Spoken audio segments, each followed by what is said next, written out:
नमस्कार, न्यूज 18 देख रहे हैं आप और आपके साथ मैं हूं अंशिका पाठक। शुरुआत करेंगे बुलेटिन की। प्रयागराज में चल रहे महाकुंभ में करोड़ों लोगों ने आस्था की डुबकी लगाई। इस बीच एक बार फिर से महाकुंभ की जमीन पर बवाल शुरू हो गया। दरअसल बागेश्वर धाम के धीरेन्द्र शास्त्री ने एक बयान दिया। उन्होंने कहा कि जो कह रही है कि महाकुंभ की जमीन पर वक्फ बोर्ड है, वो सुन लें, ये जमीन उनके अब्बा की नहीं है, ये जमीन हमारे बब्बा की है।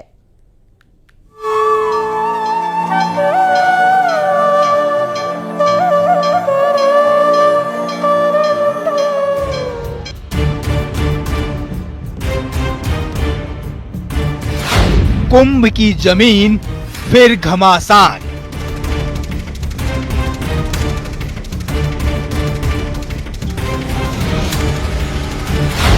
अब्बा की नहीं, बब्बा की जमीन। उनका उनसे कह दो कि तुम्हारे अब्बा की नहीं है, ये हमारे बब्बा की है।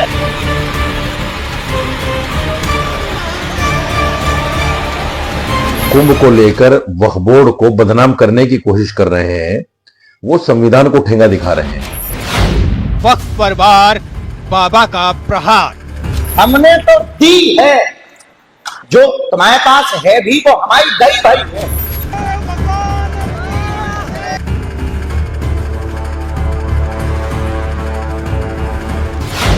अब तो अब्बा तक पहुंच गई बात।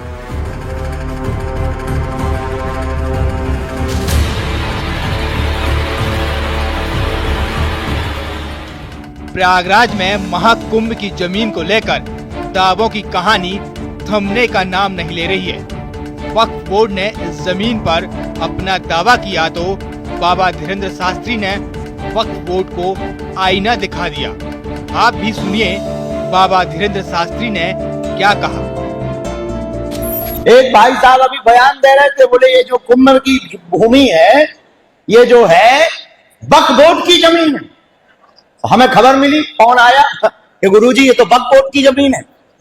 उनका उनसे कह दो कि तुम्हारे अब्बा की नहीं है, ये हमारे बब्बा की है। क्योंकि इस्लाम धर्म का प्रारंभ भारत से नहीं हुआ, अरब देश से हुआ।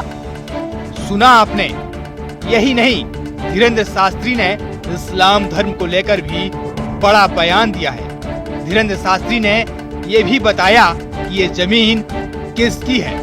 और भारत तो गोपाल की भूमि है, तो यहां तो सब गोविंद जी का है। तो हमने तो दी है, जो तुम्हारे पास है भी वो हमारी दई भाई है। बाबा भी नहीं है, खुद कहते हैं बाबा नहीं है, मैं बाबा नहीं हूं। और जिस तरह से वो पूरी महफिल में लाखों लोगों के सामने जिस तरह का ढोंग करते हैं, पाखंड करते हैं, उसको सारा देश जानता है। इसलिए उनको चूंकि संविधान का ज्ञान नहीं, इसलिए वो इस तरह की बातें कर रहे हैं। ये कोई पहली बार नहीं है जब कुंभ की जमीन को लेकर वक्फ बोर्ड ने दावा किया हो।